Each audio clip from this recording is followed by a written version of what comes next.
নমস্কার বন্ধুরা, আপনার বাড়িতে যদি লাড্ডু গোপাল থেকে থাকে তাহলে আজকের আমার এই ভিডিওটি আপনার জন্য। জেনে নিন লাড্ডু গোপালকে কোন পদ্ধতিতে রং মাখাবেন এবং কি রঙেরই বা রং মাখাবেন। সঙ্গে জেনে নিন হোলির দিন লাড্ডু গোপালকে কি কি নিবেদন করবেন যাতে করে আপনি বিশেষ আশীর্বাদ পাবেন। ভগবান শ্রীকৃষ্ণের শিশু রূপ লাড্ডু গোপাল প্রায় প্রতিটি ঘরেই উপস্থিত।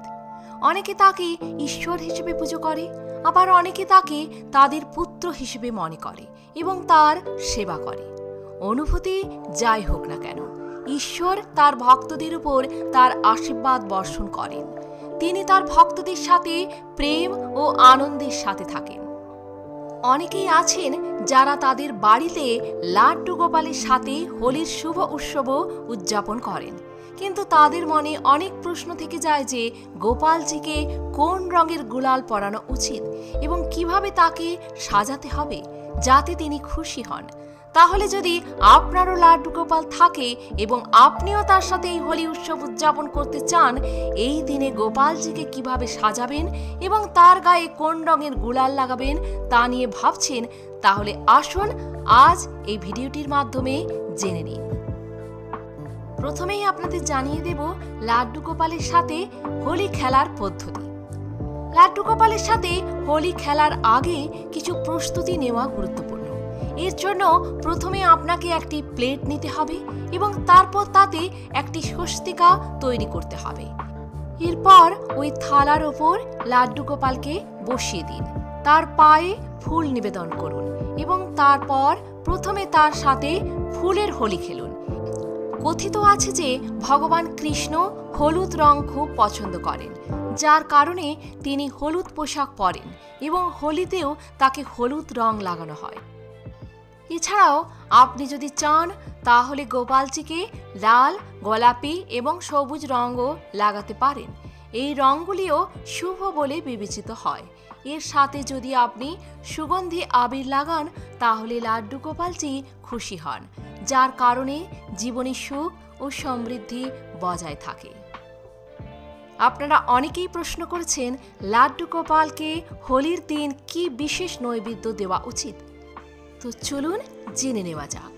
প্রথমে যেটির কথা বলবো সেটি হলো চন্দ্রকলা বা গুজিয়া। হোলি উপলক্ষে প্রায় সব বাড়িতেই গুজিয়া তৈরি হয়। তাই যদি আপনি বাড়িতে গুজিয়া তৈরি করে থাকেন তাহলে আপনি বাড়িতে লাড্ডু গোপালজিকেও গুজিয়া দিতে পারেন। তবে অনেক কৃষ্ণ মন্দিরে হোলি উপলক্ষে গোপালজিকে চন্দ্রকলা নিবেদন করা হয়।